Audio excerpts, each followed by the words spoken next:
All right, today I'm going to do a tent review on my very own Vango Banshee 300.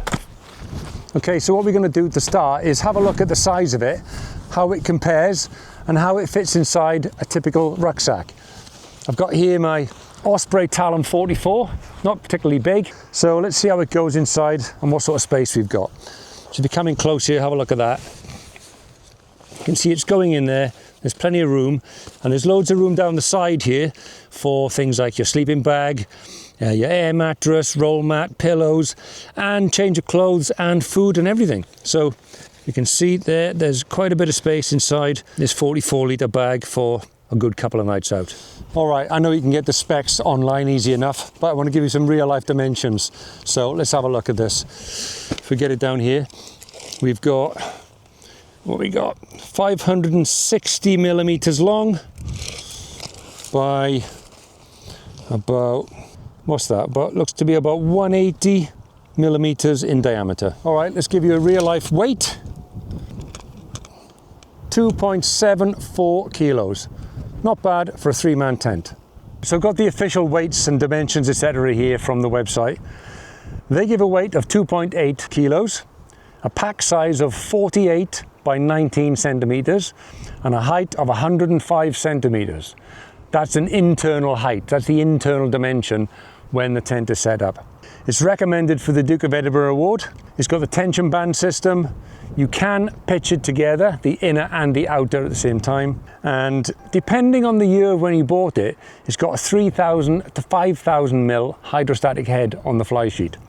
And on the ground sheet, it's 70 denier with a 6,000 mil hydrostatic head. And just as a reference against the Vango Banshee 200, the weights on the Banshee 200 are 2.4 kilos, dimensions are 47 centimeters by 18, and an internal height of 95 centimeters, so slightly lower on the inside. So Vango as a company are a Scottish company from the West Coast, and they've been around for 60 years this year, funnily enough. And the Banshee range, which is this range, the 300 and the 200, have been around for the last 20 years or so.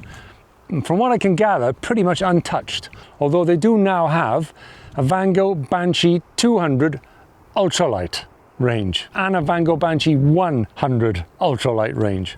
So they are expanding a little bit, and they've got loads of other tents. But yeah, 60 years this company's been around. All right, let's get it set up and take a look at some of the features. I have not used this tent in at least a couple of years. It has been in the bag ever since, so hopefully everything's going to be intact. There's the bag. Leave those there. So we've got our pegs, the fly sheet, and we've got our bag of poles. Let's get about setting this thing up. So the way we set this one up is the outer tent first, and then add the inner tent in afterwards. So it comes with these shaped poles where they've got a bit of angle there, and that fits in the long side. And we feed these through the outer piece there. Look, I've got a little rip there, just a tiny little rip, can hardly see it. And the poles just slot into these little holes there with the rivets, the eye holes in perfectly. Again, in through the sleeve on the outside, straight through. And I can pop this into the eyelet here, this side, and the same the other side. Now they say this tent takes 7 minutes to set up, and it probably would, but I'm going to be talking to you and going a bit slower as we go. So this is the fun bit. Okay, what I typically do is, these are my own pegs, by the way. They obviously come with the old cheap nasty little aluminium pegs, but I've got a few extra ones. I typically peg it out a bit first to get started. So if we come to the back here, it is going to be awkward, this. This is the fun bit. Just put one peg in, kind of anywhere really, in the middle. Just get that in, like that. And then I come round to the front, and I just get another couple in here. Yeah, we've got a proper windy day, I can feel it. Great little hammer, this. Bought this on a camping trip on the motorbike in Spain, I think it was. And it's been a great little asset rather than hunting around for rocks. There's no rocks around here I could use, so I'd have to use something like this. Right, that's in loosely. We're giving it a bit of shape, and now we can start working with it. Right, I'm just going to give it a bit more shape, peg it out a bit more. These pegs, by the way, you can pick these up from Decathlon. I think they're a copy of some real classics out there, but the equivalent of MSR pegs, but Decathlon do a version and are fantastic. So, we haven't finished with the clips.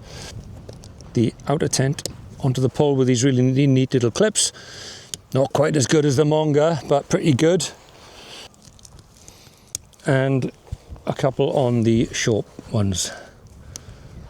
Now like that.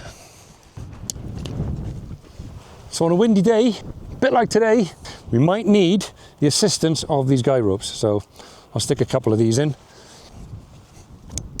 I believe this tent is 20 years old, and it's this system. Obviously they've got a cracking little self-locking system on here. You just pull it up, pull up the tension. That's really good. And we do the other one on the other side.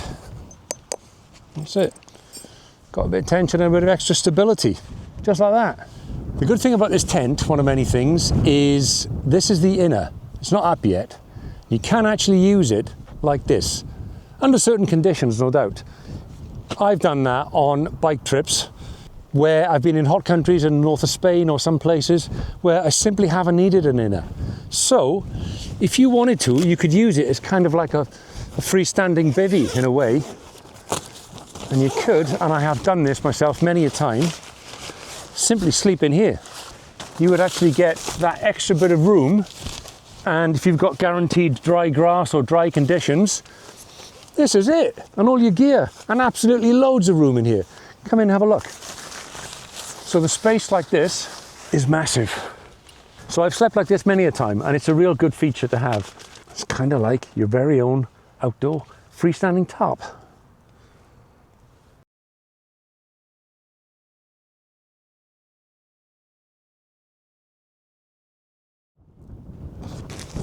Okay, it's time to put the inner in. And this is where it gets a little more interesting. So when you get inside, what you see is you've got these little hooks. They all have like Caribbean style, and they have these little plastic clips in there. I've snapped mine off on purpose because they're a nuisance. And they've got little D-rings there, or O-rings rather, that they hook onto. And I found that they were really stiff and a bit awkward. So I've never had any worries about using them without the actual clip part of it, so I've just done it like that. And then we do the same thing down this end. One in that corner, there, one over there. Obviously, all of them. I don't know how many there are, 6 I think altogether. We've got another one here. There's one there. And that goes there like that. Right, now we've got to lift it. So, at the bottom, we can take these toggles through the toggles there. That's it, done. And toggle this side, so you're not going to damage anything, and there's a bit of give and allow for movement. It's the same thing all the way around in here. There we go. And all the way up. And as you come around the other side, you just keep going, fixing these up. And then that's it, there's no more on this side. It lifts it up just that little bit more at the back. There we go. And here. Okay. Let's have a look on the inside and see what we're dealing with in here. Nice big wide open doors, which can be tucked away here. Let's have a look inside on our 6,000mm hydrostatic head base. This is a 3-man tent, and this is something to bear in mind. One of the reasons I got this as a 3-man tent is because it only cost a little bit more than the 2-man tent. It only weighed a little bit more and was only a little bit bigger than the 2-man tent. And I quite like a bit of luxury now and again. So on camping trips where you've got say, motorbiking trips where you've got helmets and jackets and clothes and all sorts of other stuff, I wanted the extra space. So, this is me, 6'2", stretched out in my 3-man tent. A bit excessive, I know, but you could have very easily one over here, maybe top to tail, one in the middle, and another one over there, quite comfortably. So if I sit up, there's that 105 centimeters that they talk about in the specs. So it's ideal for sitting up in. Right, features of the old Vango Banshee 300 in this case. We have got ventilation, good ventilation, with a fly screen, very nice. Which, if you want even more ventilation in the morning, you can open up and you've got proper vents to the outside, which also allows you for a little, almost like a separate vestibule area where you might be able to keep some food or something else back there with good access to it. We have got plenty of pockets. Big pockets here on the side, 2 of those, and the same on the other side, of course. I've tucked the door in on this one, you don't have to. So we've got those. There's no pockets at this end, so the pockets are at the back. What we have got, obviously, is 2 doors. So if you're somewhere hot like today, you could open both sets of doors and have a beautiful airflow and wake up to a view of the sea like that. Look at that view. This is what you could be waking up to, and this is why we camp. Okay, so if you see up here, we've got these 2 little clips on some straps.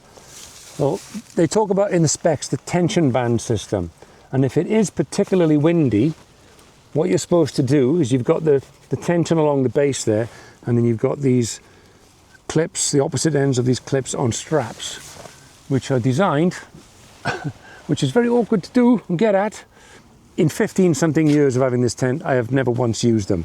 As you can tell by the pristine condition of this, the creases in this thing. But what you would do is clip them in there, pull them up tight on both sides, and that would give you much more rigidity in high wind conditions to keep the tent together and, you know, deforming, stop it from deforming so much. Yeah, I think that's pretty much all of the features on the inside. There is one other little feature I missed here, and that is this little eyelet we've got. Is there typically to hang things from, like your torch or whatever at night. But there is no space or anything here for like a loft, like a mesh loft. So there's no, you know, allowance for that, if you like. So you're not going to get a loft. There's many good features about this tent, from the budget and the price and all these things we'll talk about later.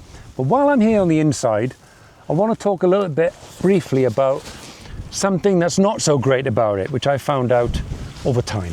And that is the fact that it's not a dome tent, it's not a tunnel tent, it's kind of a tunnel tent. It's lower at your feet end than it is at the head end.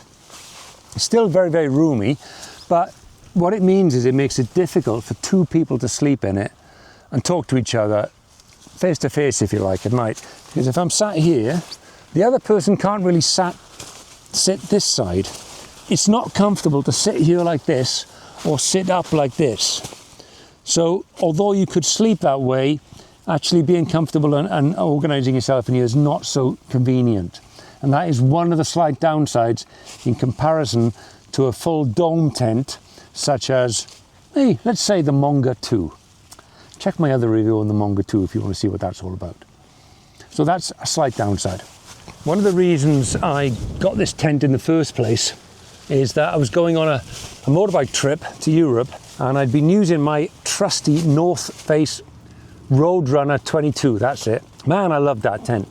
It was a dome tent, and one year I set it up and there was a little window, a little screen at the back, and I opened it up, and that screen, which was kind of a plastic material, if I like, had completely perished, and I had probably packed it away a little bit damp the previous year, and it was gone. But ever since then, I needed another tent pretty quickly for the next trip. What I loved about the North Face was I wanted the double doors, and of all the tents out there at that time, this one had a double door system, was within budget.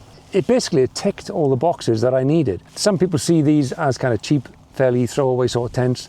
But for motorbike camping like I was doing, weight didn't really matter. Pack size did and luxury did. And that's exactly what this had. And that's why I went for it.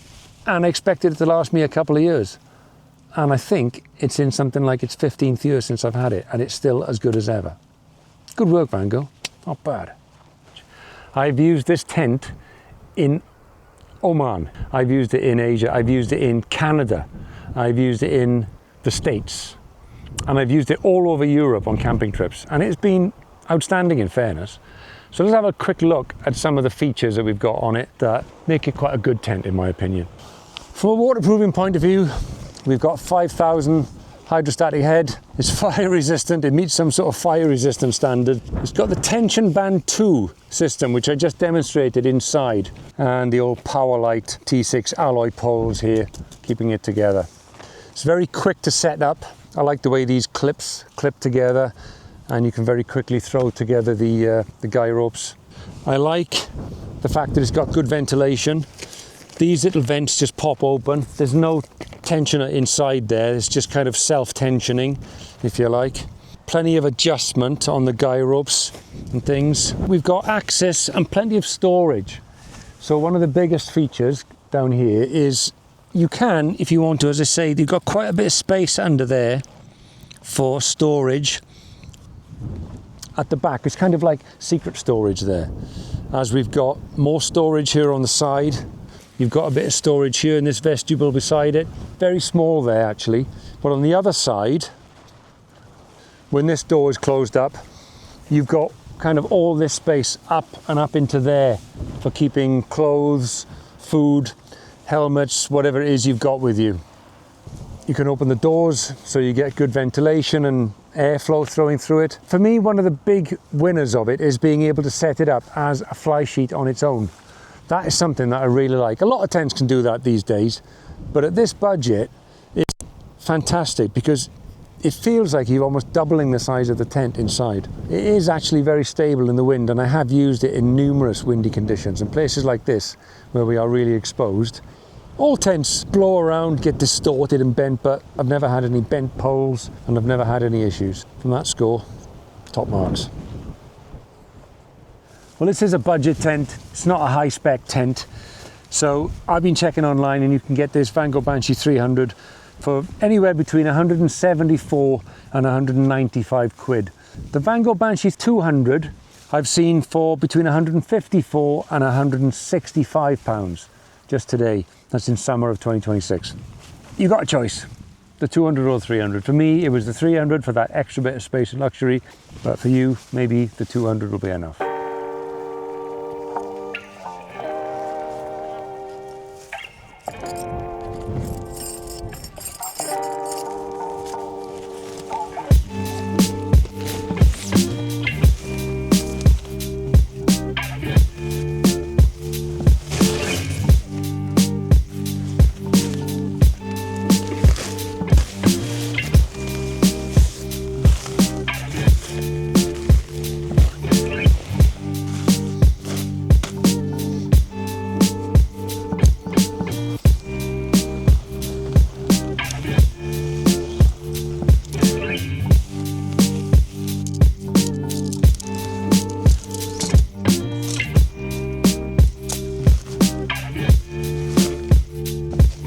I don't have a particular set method of how I do this.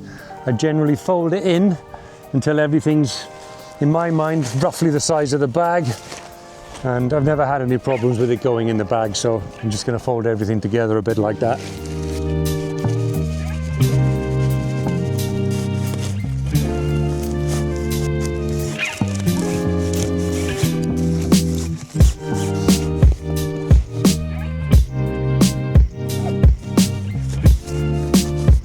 The Vango Banshee 300, cracking little tent, and that is my review.